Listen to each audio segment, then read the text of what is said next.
Assalamualaikum warahmatullahi ta'ala wabarakatuh. Alhamdulillahi rabbil alamin, wassalatu wassalamu ala ashrafil anbiya'i wal mursalin.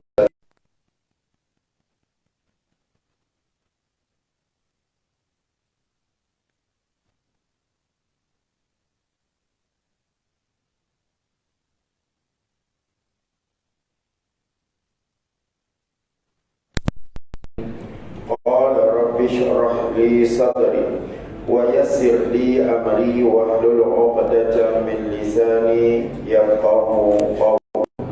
Wa qala Allah ta'ala fil Qur'anil 'aziz ba'da a'udzu billahi minasy syaithanir rajim. Syahrul Ramadan allazi unzila fihi al-Qur'an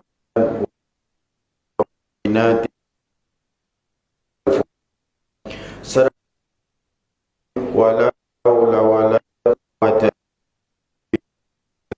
illa billah. Ibu-ibu, ayah, muslimin dan muslimat yang dirahmati oleh Allah. Dan ini kita sudah berada di 10 malam yang terakhir dalam bulan Ramadan ini, insya-Allah. Jadi malam ni sebagai peringatan kerana kita ada lebih kurang lagi 7 hari untuk kita sampai untuk menyambut hari kemenangan Raya Idul Fitri. Mudah-mudahan di akhir Ramadan ini kita mengisi sesuatu yang akan memberi manfaat, sesuatu yang akan datang kemenangan, yang akan kehidupan kita di dunia dan di yaumil akhirat kelak nanti. Yang pertama, jemaah yang dirahmati oleh Allah, dan ketika mana kita berada yang terakhir, alam yang wajib, ya, walaupun dia sunat tapi wajibkan, ya, diri untuk yang pertama sembahyang beribadah pada 1/3 malam yang kita panggil dengan namanya mulai.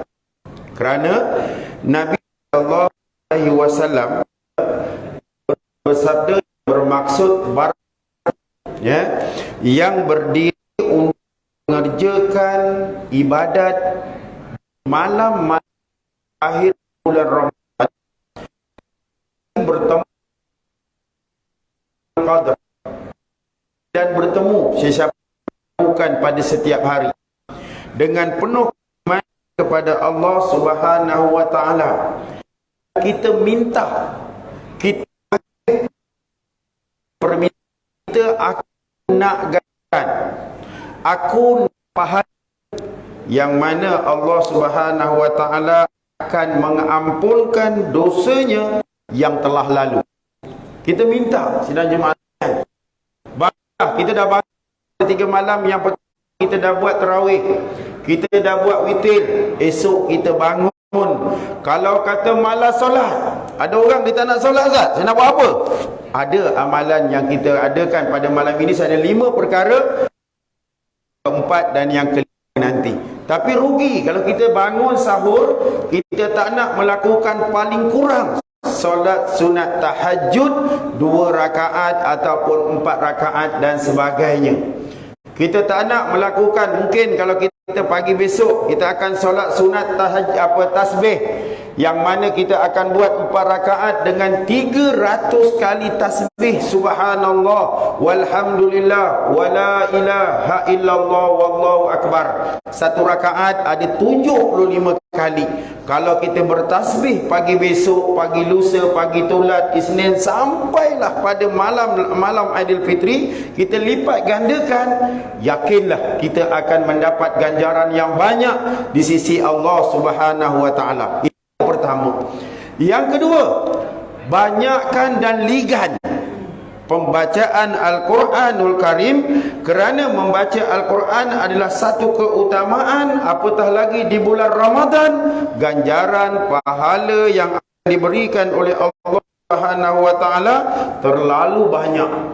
Nabi SAW mengatakan kepada kita dengan sabdanya yang bermaksud, Nabi SAW adalah orang yang paling gemar untuk memberi sedekah di bulan Ramadan. Dan mana selamat beliau ini ketika bulan Ramadan, Jibril akan bertemu dengan Nabi SAW pada setiap malam di dalam bulan Ramadan. Jibril mengajarkan Al-Quran dengan di kala itu, dan Rasulullah sallallahu alaihi wasallam paling bersemangat melakukan kebaikan bagai angin yang bertiup pada waktu malam. Ini yang kedua. Inilah Al-Quran.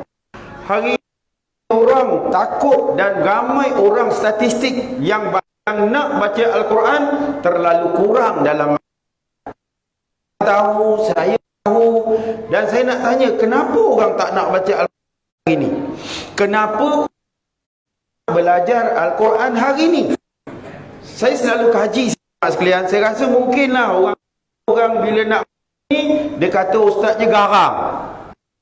Betul tuan-tuan, sebab aku tak jumpa kelas Quran, terutama kelas budak-budak, ustaz tak betul. Maknanya tuan, kelas ngaji ni kena garang. Betul, ustaznya pegang rotan. Aku pun tuan-tuan beli akak-akak kan, beli kitab dekat kedai buku. Dia kata, ustaz nak ngajar budak ke? Nak. Rotan nak. Nah, dia recommend, bukan aku recommend. Aku tak payah rotan, tangan pun jadi. Ataupun mungkin sidang jemaah sekalian kerana sukarnya menyebut kalimah-kalimah makhraj dalam bahasa Arab. Sebab kalau cakap Melayu ni dia statik je. Kalau cakap Inggeris ni dia ada SS dia, it dan sebagainya. Tapi mungkin dalam orang Jawa kalau bercakap dia ada isti'alah. Tetapi dalam bahasa Arab dia ada di atas, dia ada di pangkal halkum, dia ada di hujung lidah, di pangkal lidah, di hujung bibir dan sebagainya. Yang mungkin inilah kerana sukarnya menyebut inilah ramai orang tak nak membaca Al-Quran dan sebagainya. Tapi sidang jemaah yang dirahmati oleh Allah sekalian, saya suka pengalaman orang dulu dan ketiga dulu mengaji. Rupa-rupanya ilmu mantik mengajar Al-Quran banyak diamalkan oleh orang-orang dulu. Sebab itulah sidang jemaah sekalian, kalau kita tengok kan, dulu orang Jawa kita kalau mengaji, aku dulu duduk dengan masyarakat Jawa, Alhamdulillahirrabbilalamin Ar-Rahmanirrahim. Sekarang tuan-tuan pergi tempat Jawa, tuan-tuan takkan jumpa orang Jawa baca macam tu lagi. Semua dah Alhamdulillahirrabbilalamin Ar-Rahmanirrahim. Sebab Jawa dah makan burger. Jadi bahasa dia dah betul balik dah. Jadi itu dulu. Tapi tuan-tuan dulu, ini pengalaman saya mengaji tuan-tuan, memang susah. Kalau tok guru aku Tuan Haji Osman Haji Salam ni, kalau dia rotan aku tak berani report dengan mak bapak aku. Sebab bapak aku, mak aku akan balas lagi. Kau report, kau siap. Ingat tuan-tuan, pengalaman saya ketika nak membetulkan huruf ha. Ha pedas tu. Tu kan? Susah bro. Tahu tuan-tuan dimasukkannya aku kat mana? Dimasuknya aku dalam lubang itik bro. Tahu lubang itik? Itik serati. Bila mana masuknya dalam lubang itik, itik tengok aku tengok itik. Tapi masa tu lagu itik gembo-gembo tak ada. Kalau tidak mau itik gembo-gembo. Nah kan? Itik tengok aku tengok itik. Aku keluar dalam keadaan yang kosong. Kau tak dapat. Aku betulkan roha. Engkau dengar itik itu bersuara, bernyawa. Itik kalau bersuara, itulah alham. Ingat sidang jemaah sekalian, nak membetulkan panjangkan nyawa, direndamnya kita dalam kolam. Sebab itu orang dulu dia ada kolam, dia ada pokok itik, ada ternak itik dan sebagainya. Dan dibenamnya kita, benam diangkatnya. Lepas tu dia suruh Bismillahirrahmanirrahim Alhamdulillahirrabbilalamin Ar-Rahmanirrahim Maliki yaumiddin Iyaka na'budu wa iyaka nasta'in. Dia suruh baca Fatihah senapas. Tapi bila jadi imam dia tak bagi senapas. Sebab dia nak suruh kita suara dan nyawa kita panjang. Kalau tidak, innalazi innaka baru sawah alaihim, dia nyawa tak sampai. Tak boleh. Disiplin mengaji tertilan dia mesti ada. Macam mana malaikat Jibril jumpa Nabi pada malam-malam di bulan Ramadan, macam mana Nabi baca, sahabat Nabi baca, sampai ketika kinilah kita baca dalam keadaan mesti dan wajib memanjangkan nyawa kita untuk membaca Al-Quran. Tak sampai nyawa, cara potong, cara ambil balik daripada mana yang kita nak potong, maka itu juga wajib kita belajar. Itu buat nyawa. Kalau nak betul barokah tuan, bukan senang bang. Dia suruh pergi pada waktu qiyamul lail ni, pergi cari ayam jantan yang berkokok.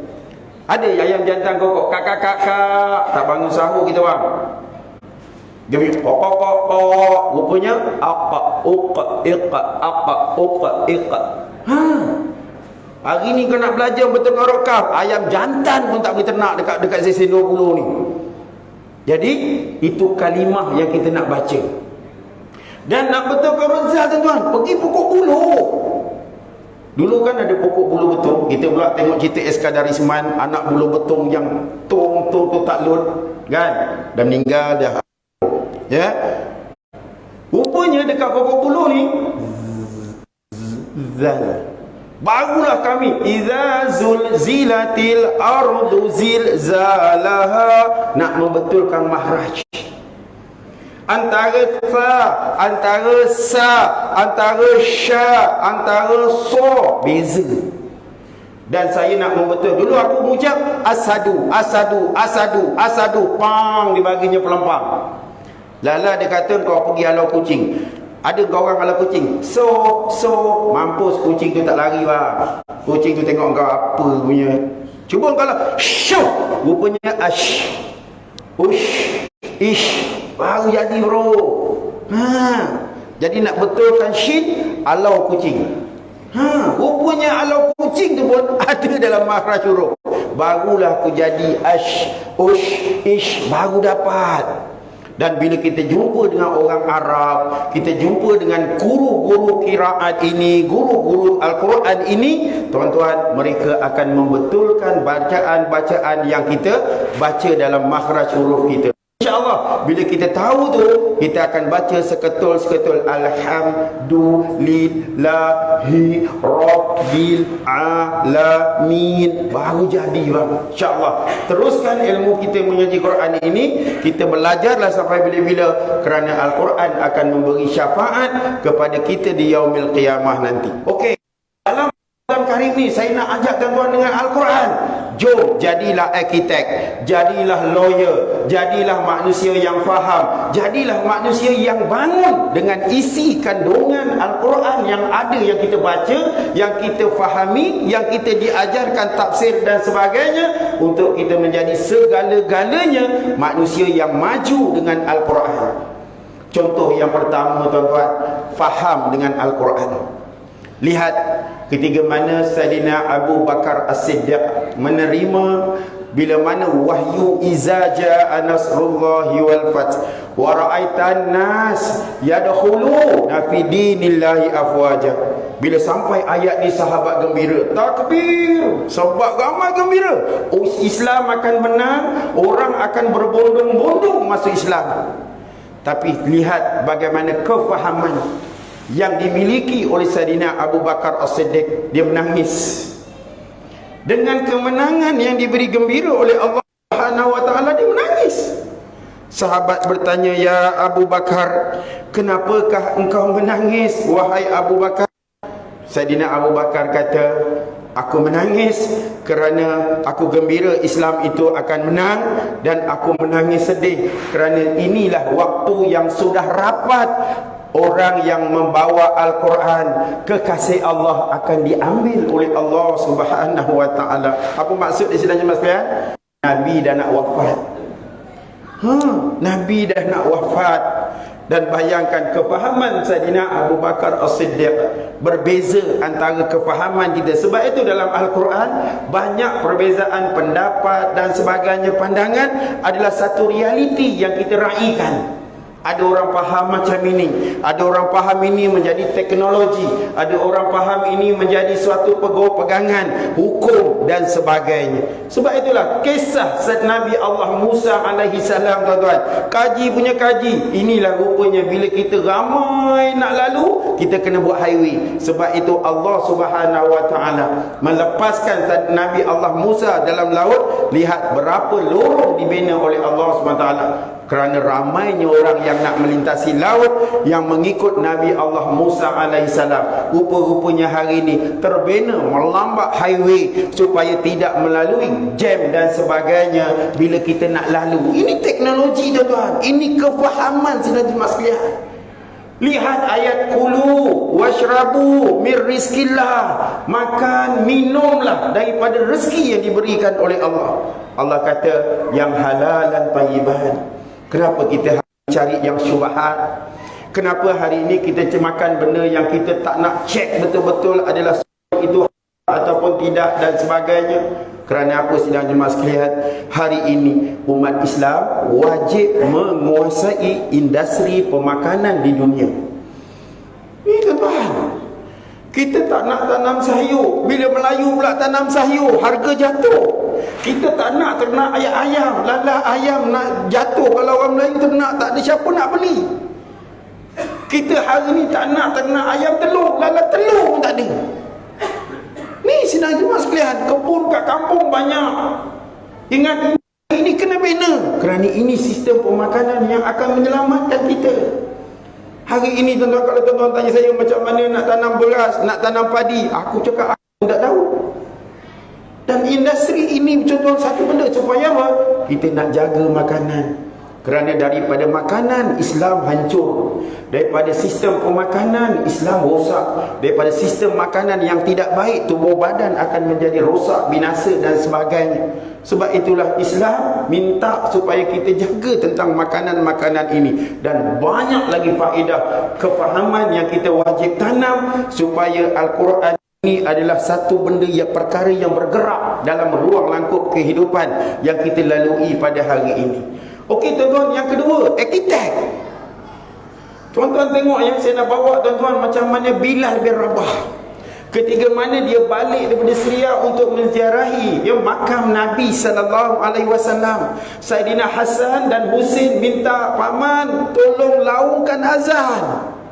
Tuan-tuan tengok Bilal bin Rabah laungkan azan sampai asyhadu anna Muhammad Rasulullah. Dia tak mampu sebut sidang jemaah sekalian. Tapi apa yang berlaku pada Madinah pada waktu itu, ingat tuan-tuan, mic tak ada, mikrofon tak ada, tapi laungan Bilal bin Rabah, masyarakat di Madinah kata, adakah Rasulullah hidup kembali? Allahu Akbar. Siapa tuan-tuan nak lahirkan arkitek dalam diri anak kita? Tulang sulbi yang lahir daripada isteri kita, anak-anak yang lahir daripada zuriat-zuriat kita, sidang jemaah sekalian. Siapakah yang nak menjadi arkitek yang nak bawa kembali Islam yang ada pada hari ini yang kena buat? Sebab itu saya sure jangan nak jadi arkitek, jangan hantar manusia yang tak boleh jadi arkitek ke dalam ma'had. Dia lambat menang. Tak apalah, kita boleh ambil, kita boleh hantar, kita mungkin boleh bentuk. Akan tetapi bayangkan kalau industri sistem hafazan Al-Quran ini, player dia orang yang cerdik, orang yang bergerak, Islam cepat akan menang. Ini tuan-tuan dah berkecai baru kau hantar, dah isap dadah baru kau nak hantar, dah isap wave, dah kena steam dan sebagainya baru kau nak hantar. Dia dah jadi kutu lepak, tak dengar cakap mak bapak, baru kita hantar ke tahfiz. Tuan-tuan, untuk merepair, tuan-tuan tak jadilah tuan-tuan. Istilah dia macam kereta tuan-tuan rosak. Tuan-tuan masa kereta elok, ingat sistem kenderaan yang kita pandu 5,000, 10,000 bergantung kepada minyak enjin yang kita tukar, wajib ditukar pada waktu dan kadar perjalanan yang kita buat. Kita tak nak buat lala kereta jahanam bro, dia bawa rosak bro, akak-akak. Macam tu juga anak-anak tuan-tuan, tengah dia baik, tengah dia fresh, tengah otak dia berkembang, hantar tuan-tuan.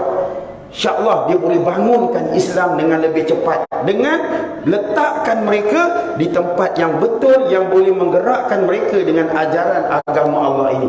InsyaAllah anak tuan-tuan boleh jadi arkitek untuk seluruh manusia kepada jalan agama Allah SWT. Mungkin waktu ini Nabi kata mungkin kita kalah, Islam akan kembali huraba, dagang dan sebagainya. Akan tapi tuan-tuan, untuk meletakkan dan menjalankan, menerbitkan, membetulkan, mengadakan, itu tujuan yang kita kena buat hari ini. Kalau tak menang pada hari ini, mudah-mudahan apa yang aku susun hari ini akan mendatangkan kemenangan Islam di masa akan datang. Ini yang kita nak.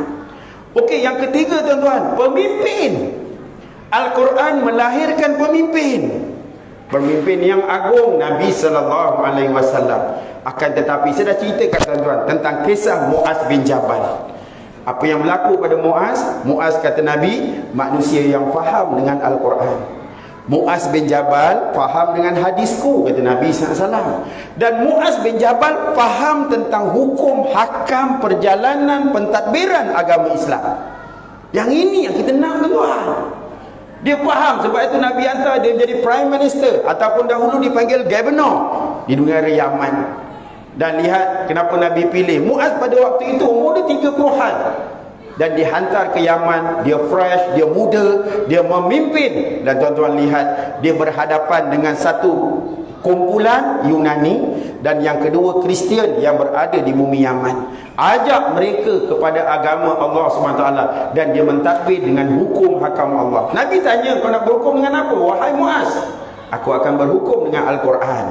Aku nak berhukum, lepas tak ada kat Al-Quran, kau nak cakap mana? Hadismu ya Rasulullah. Kalau tak ada, aku akan beristihad, bersuarat, aku guna Quran, aku guna hadis. Kalau kita ikut otak aku nak takbir ikut cara aku dan sebagainya.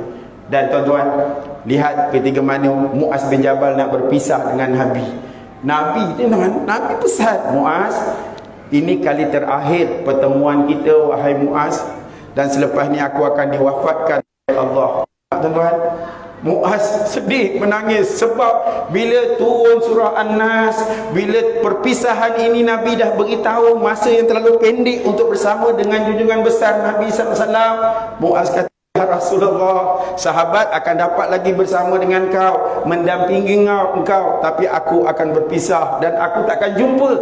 Dan betul, balik Muaz daripada Yaman, Nabi SAW telah wafat. Bayangkan tuan-tuan, bila nak pergi kan, macam kita lah hari ni, cuba tuan-tuan susun anak balik ni kan Ramadan, kumpul. Ini mungkin malam yang terakhir ya. Mak dengan ayah saya silap, tahun depan dah tak ada dah Ramadan ni. Agak-agak anak kita kata apa? Alhamdulillah ya, tolong bagi-bagikan ya paraid awal-awal supaya kami tak bergaduh. Nah kan, itu kita ya. Mungkin adalah sedih lebih kurang ya. Ya ke ya? Alamak ya.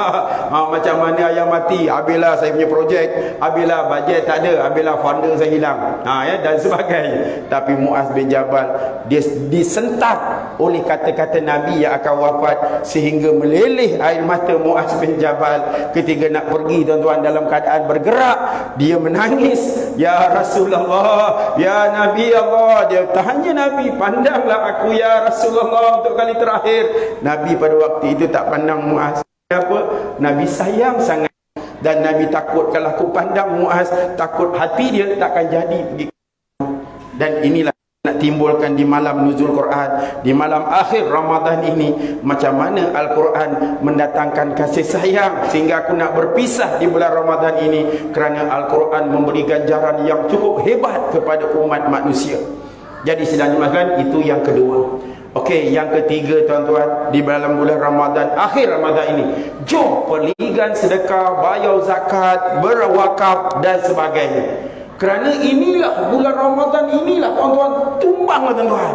Surau nak pakai duit, mahat nak pakai duit, madrasah nak pakai duit, orang miskin nak sambung hari raya perlukan duit dan sebagainya. Jom tuan-tuan, bayarlah tuan-tuan. Kita dah ada lembaga zakat Selangor, kita dah ada wakaf, kita dah ada apa dan sebagainya. Sumpah tuan-tuan, ni lah tuan-tuan ni, potong pagi tuan-tuan.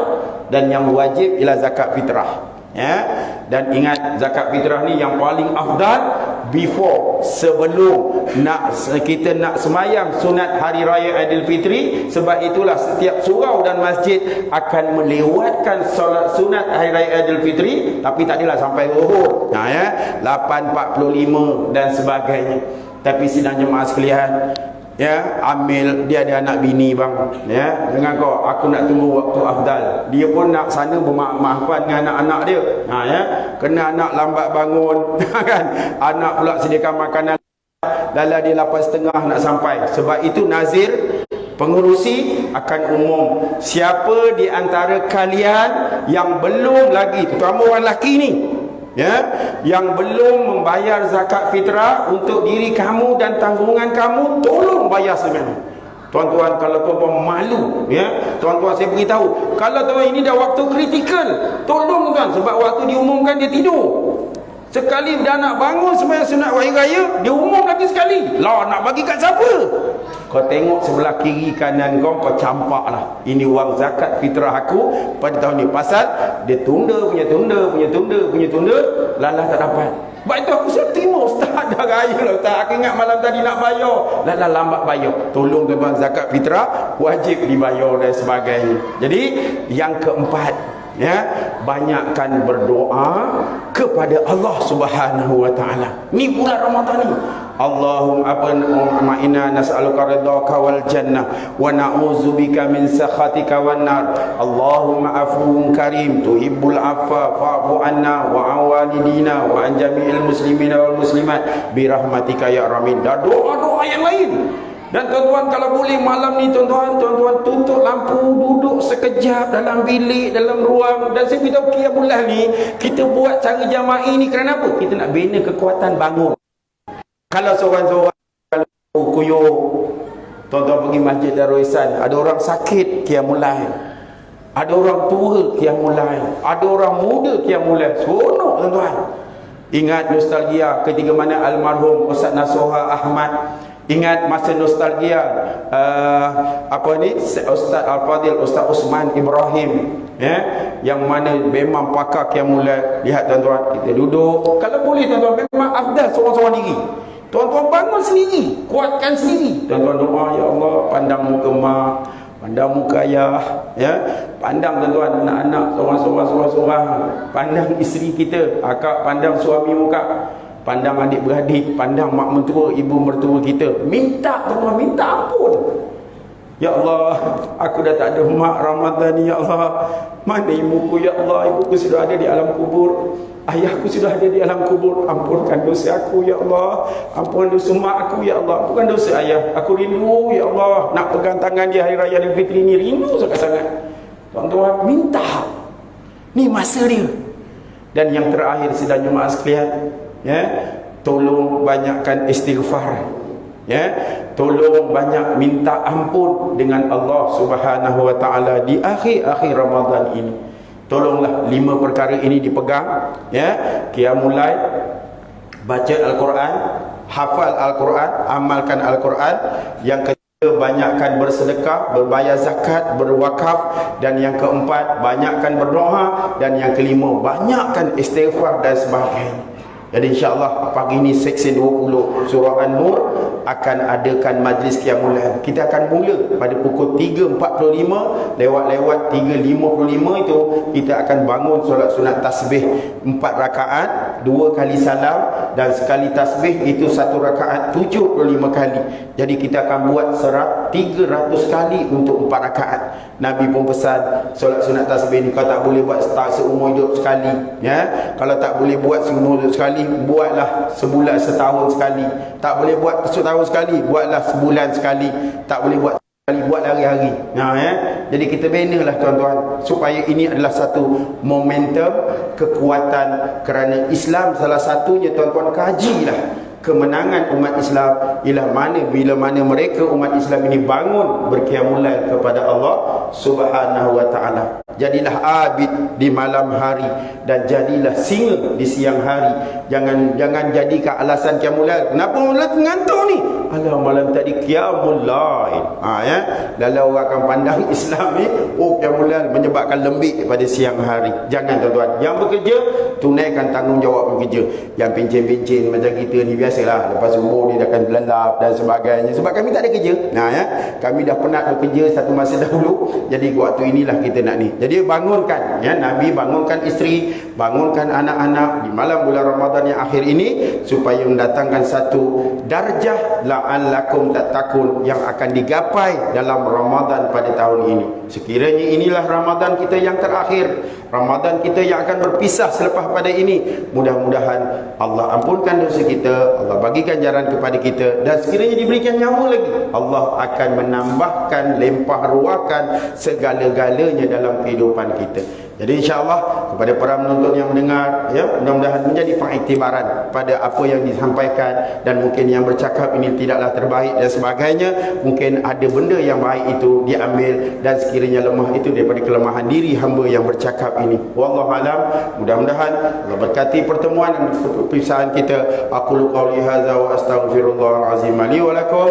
Assalamualaikum warahmatullahi taala wabarakatuh. Subhanakallahumma bihamdik asyhadu an la ilaha illa anta astaghfiruka wa atubu ilaik. Bismillahirrahmanirrahim. Wal 'asr innal insana lafi khusr illa allazina amanu wa 'amilus solihat wa tawasaw bil haqq wa tawasaw bis sabr. Insyaallah siapa yang nak menyumbang zakat berwakaf untuk pembangunan Mahtafiz Vocational Amal Bestari, siapa yang nak menyumbang dengan RM1 dalam tabung, saya ada bawa tabung, dan tuan-tuan boleh isilah tabung tersebut untuk membantu kami di Mahtafiz Vocational Amal Bestari. Jadi jumpa pagi besok pukul 3.45 pagi. Wallahu a'lam.